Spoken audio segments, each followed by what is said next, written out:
Summer शेष है, नहीं पाप का भागी केवल व्याध। कि समर शेष है, नहीं पाप का भागी केवल व्याध। जो तटस्थ हैं, समय लिखेगा उनके भी अपराध। मित्रों, ये ओज का स्वर जो है, ये जिस कवि में ज्यादा सबसे ज्यादा पाया गया हमारे देश में, वो थे रामधारी सिंह दिनकर। और दिनकर की आज पुण्यतिथि है। इस तारीख को उन्हें याद करना बेहद जरूरी भी लगता है और प्रासंगिक भी है, रेलेवेंट भी है। और आज विशेष रूप से जिस तरह से हम एक बहुत बड़ी महामारी से जूझ रहे हैं, उस जूझने के जो लम्हात हैं, उनमें ऐसा ओज का जो स्वर है, उसे एक बार दोहरा लेना और उसे एक बार फिर से याद कर लेना नई ऊर्जा देगा और हमें बेहतर जिंदगी की दिशा भी देगा।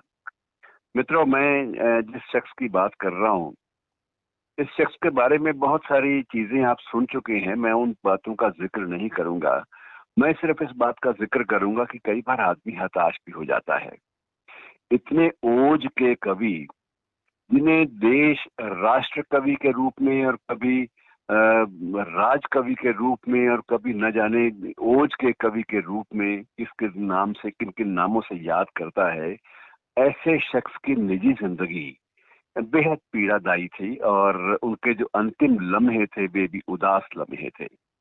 और मित्रों, आप जानते हैं कि ये हुंकार, कुरुक्षेत्र, उर्वशी और ऐसी ओज पूर्ण रचनाओं से हिंदी साहित्य को समृद्ध कर देने वाले, कविता को समृद्धि, नई समृद्धि और नई ऊंचाई प्रदान करने वाले दिनकर जी का जो अंतिम कृति थी उनकी, वो बिल्कुल अलग लीग से हटकर थी और वो भी उदासी के लम्हों में डूबी हुई कृति थी। और हारे को हरिनाम के नाम से वो कृति आई। और उसके बाद कई बार कई सवाल पैदा हुए कि ऐसी ओज की जो एक दृष्टि रखने वाले शख्स को हारे को हरिनाम जैसे कृति लिखने का एक प्रकार से विचार कैसे आया। मित्रों, चलिए बाकी बातें तो बहुत लंबी है इनकी जिंदगी के बारे में। मैं दो चार मोटी मोटी बातें जरूर जिनका उल्लेख करना बहुत जरूरी है। मित्रों, इनका जन्म तो इनका हुआ था बेगूसराय में 1908 में, सितंबर की 23 तारीख थी। और जो अंतिम जो लम्हे थे वो तमिलनाडु में, उस वक्त जिसका नाम मद्रास था, और मद्रास के शहर में ही 24 अप्रैल को, यानी आज के दिन, इन्होंने 1974 में अपने प्राण त्यागे थे। मित्रों, आप जानते हैं कि उस वक्त अंतिम लम्हों में इनके पास कौन कौन थे। आप शायद अनुमान भी ना लगा पाए कि अंतिम वक्त में इनके साथ नानाजी देशमुख, अच्युत पटवर्धन और रामनाथ गोयनका थे। रामनाथ गोयनका का नाम आपने इंडियन एक्सप्रेस के हवाले से और जो करेज, जर्नलिज्म ऑफ करेज के एक नारा देने वाले व्यक्ति के रूप में आपने सुना है। ये आपातकाल के विरुद्ध जो जिजीविषापूर्ण जो लड़ाई लड़ी गई, ये चारों उस लड़ाई के, इस युद्ध के प्रणेता थे। मित्रों, दिनकर जी की बात एक बड़ी अलग थी कि निजी संबंधों को वो कभी वैचारिकता पर लागू नहीं होने देना चाहते थे।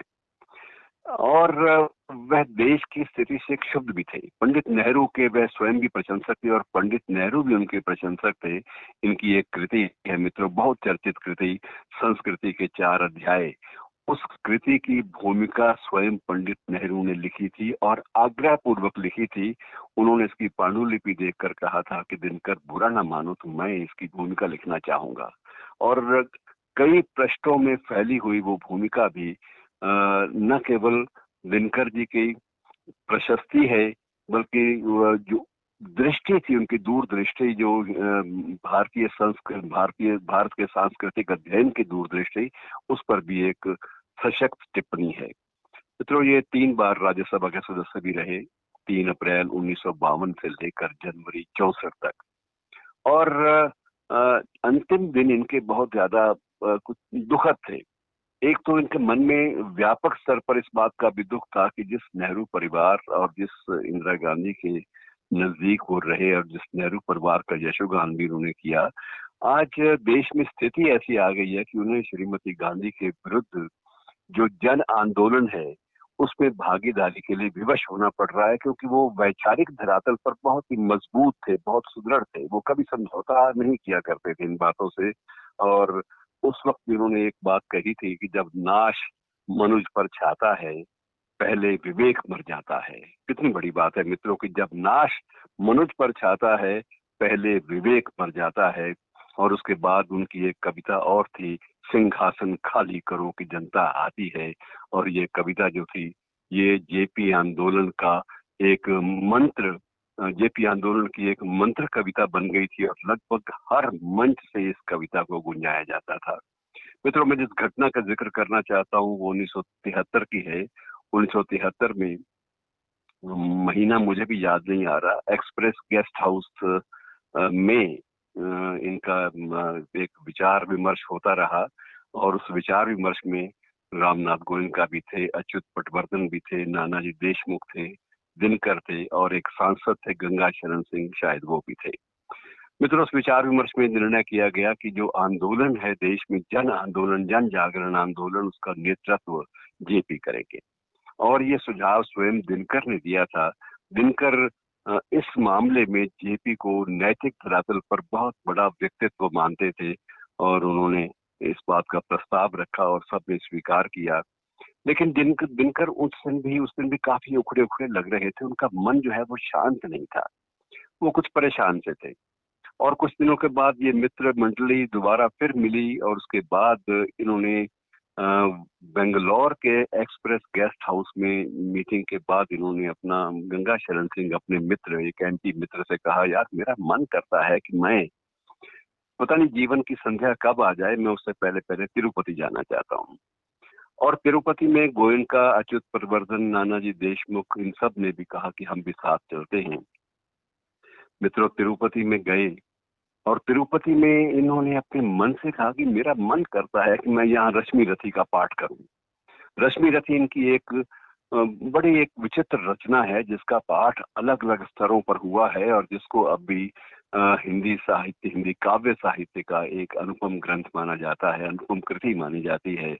और इन्होंने पल भर में जब अपनी इच्छा व्यक्त की कि मैं रश्मि रथी की कविता पाठ करना चाहता हूँ, रश्मि रथी का, तो उस वक्त आयोजकों ने, जिसने भी सुना वो जोश में भर गया कि दिनकर जी स्वयं रश्मि रथी का पाठ करेंगे। ये पूरे तिरुपति के लिए गौरव की बात होगी। तो तिरुपति नगर में मित्रों उस दिन लाउड स्पीकर लगवाए गए और सभी, लगभग जो हर महत्वपूर्ण कोना था शहर का, वहां पर आवाज दिनकर जी की पहुंच सके, वो ओज भरा स्वर पहुंच सके, इसी बात के मद्देनजर वहां पर पूरे शहर में माइक लगवा दिए गए और दिनकर जी ने कविता पाठ किया। और दिनकर जी कविता पाठ करते करते वहीं पर बेसुध भी हो गए। बाद में उनको वहां से रामनाथ गोयनका और अन्य उनके साथी नानाजी वगैरह उनको एक्सप्रेस के गेस्ट हाउस में मद्रास में ले आए।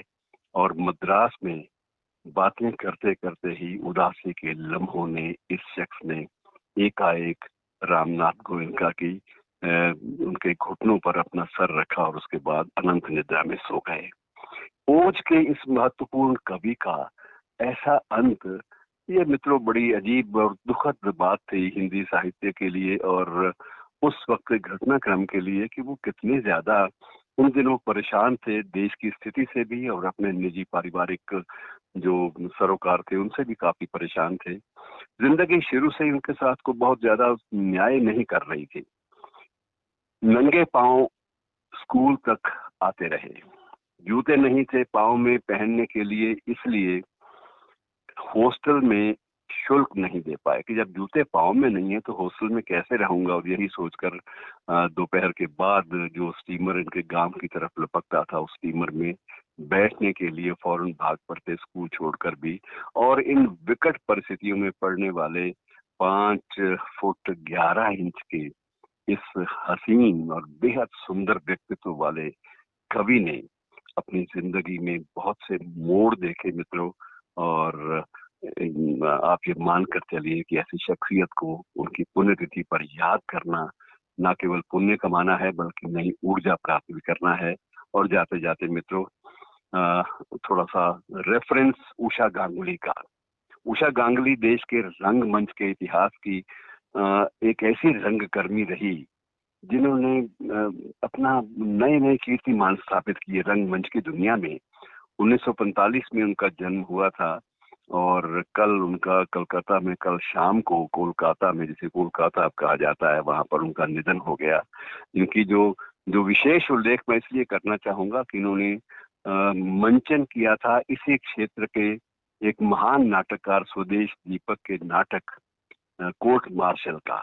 और कोर्ट मार्शल का मंचन उषा गांगुली और उनके सहयोगियों द्वारा 7 बार किया गया। ये एक बहुत बड़ी बात थी। और उसके बाद जो उनके चर्चित अन्य जो नाट्य मंचन थे, उनमें 1991 में, शायद 1991 में सरहद पार मंटो के नाम से, और एक जो कृति थी उनकी नाट्य कृति, वो रुदाली के नाम से। तो ये सारी की सारी कृतियां उन्हें इतिहास के पन्नों में दर्ज अपना स्थान बनाने का मौका देती हैं। और ऐसी महान शख्सियत को भी याद कर लेना चाहिए। उनका निधन कल ही हुआ मित्रों। नमन, श्रद्धा सुमन, और आप सबसे यही प्रार्थना कि ऐसी शख्सियतों को विपरीत हालातों में भी याद करते रहे, नई ऊर्जा मिलेगी। शुक्रिया दोस्तों।